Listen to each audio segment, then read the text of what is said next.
We have breaking news right now. The New York Times has reported on a Chinese spy campaign that directly targets and has had breakthroughs on gathering intelligence about President Donald Trump. Chinese spies reportedly listening in to his private conversation that Donald Trump has with his innermost confidence because of his use of an allegedly non-secure iPhone.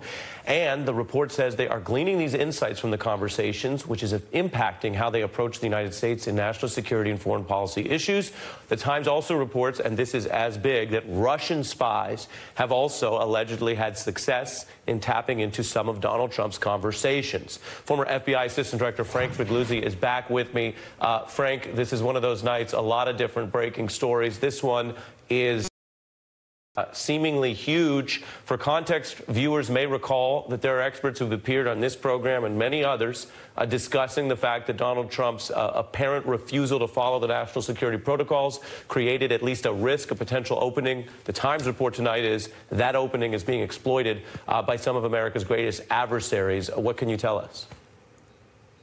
This should surprise no one that is familiar with the lack of security practice in and around the White House. We're talking about a White House whose Situation Room was compromised when someone brought a cell phone into it and recorded conversations there. We know the president doesn't routinely get intelligence briefings, and we know that he seems to have an attitude, I've got this, I understand the threat, I don't need this kind of briefing. So this has been exploited. And it's no surprise that the country we're hearing exploited tonight was China. And it's about his iPhone in particular. We're hearing this report that the president's iPhone has been compromised. And when you have a president who is practicing less security, quite frankly, than corporate CEOs in America of all shapes and sizes, who know very well that when you travel domestically, when you travel internationally, when you travel to adversarial countries, you are a target. And so Frank, typically corporate executives will... I want to bear down on this point with you. There are things that happen in the U.S. government that aren't always a personal decision or province of the president. The Times reports what we've seen, that he has official iPhones that have been secured, but he also has a personal one that is not secured because it's where his contacts are, and he continues to use that against the security advice. So is it your view that the president's personal choice here is endangering national security secrets? Yeah, look, I've been someone who said that it could be that the greatest national security threat we face is this president, is an insider threat because of his lack of understanding of procedure.